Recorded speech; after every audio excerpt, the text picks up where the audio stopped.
15-minute microphone is Dean Nelson, Vice President of the Undeserved Outreach at CareNet. And Dean, what happened May 10th that is likely going to impact every center director listening? Wow. Well, May 10th is when NARAL Pro-Choice launched an online video that highlighted an initiative that they sometimes refer to as the Urban Initiative that is an attack on pregnancy centers. And the bottom line of what they are trying to do is essentially to shut down pregnancy centers, and particularly in urban areas. Let's discuss this new strategy. Exactly what can we take from this video? Well, what they are doing, and I think in some ways it may be new, and it's probably something that in part that they've done in the past, but the aspect of this that's new is that they are trying a collaborative effort to essentially have in urban areas city council members and other elected officials to actually have legislation that would put greater restrictions and fines on pregnancy centers, specifically in urban areas, and essentially to try to put them out of business, because obviously those in the pro-abortion business have an economic incentive for our pregnancy centers not to be in these areas. Right. Well, and of course, when we think of this, who is NARAL actually, specifically targeting with this strategy? Yeah, specifically they are targeting pregnancy centers that are in urban and metropolitan communities. That's who they're going after. And even when you listen to the video that they've done, they even suggest that they have been unsuccessful at the state level in trying to get some of this type of legislation passed. I know firsthand in the state of Maryland and other places where they've tried to get it passed and they just haven't been successful. But I think that they feel like that they have in urban areas found allies in having more liberal controlled city councils where they can actually get this type of legislation passed, which is what they have done successfully in New York City and to a lesser degree in Baltimore, Maryland. Well, and I understand that CareNet just released a press release this afternoon that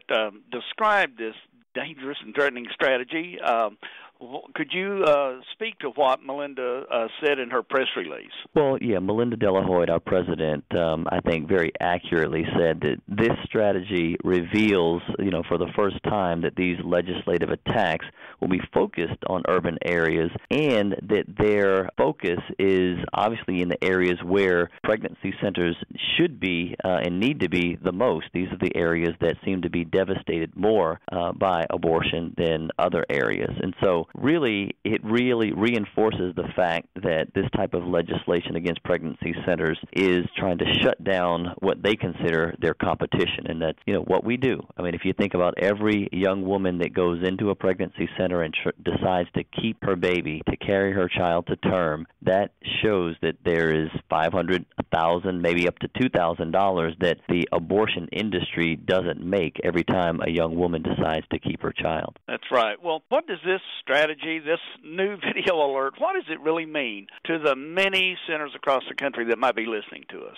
I think that every one of these centers needs to, number one, take very seriously the potential that in their communities, particularly if they're in a metropolitan area, that they are going to face serious attack, and that through either city councils or county councils. And so I think they should, number one, be very aware. I think they should also take a proactive approach in connecting with those who are in the city councils or in the counties to be able to let them come into their pregnancy centers, see exactly what they're doing, expose the lies that NARAL and others are trying to perpetrate so that they can be ahead of the curve when it comes to this type of legislation that may visit, their city. Well, absolutely. And, of course, what would you say then is the ultimate goal of this strategy? Yeah, I think the number one goal is to protect their interest and to put pregnancy centers out of business. I think that is first and foremost. I think secondly,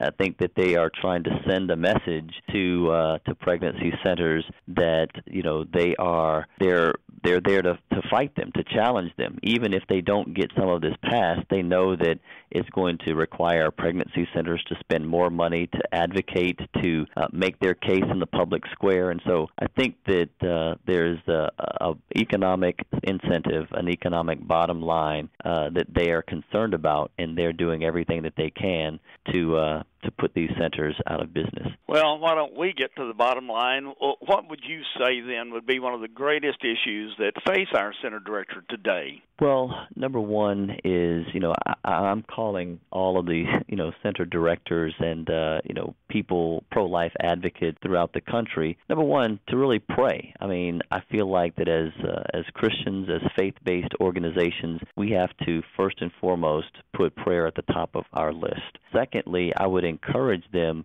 to connect well with those that are in these communities so that they're not having to fight this fight on their own, but that they have built alliances and coalitions with like-minded folks in their communities so that they can help, to advance the pro-life cause in these areas. And then lastly, I would encourage them to visit their city councils, to visit their county councils, to visit their elected officials. I know sometimes that is outside of what pregnancy centers have been used to doing, but the reality is that this war is not going to go away soon. These are people that's true. These are people that are insistent on, attacking these centers because, Planned Parenthood and other abortion providers have recently come under attack. And I think this is their way of diverting attention from them and trying to put pressure on our centers. That's right. Well, and, as we talked about this, do we have any statistics that might explain why they are trying to target the urban centers rather than, say, rural centers?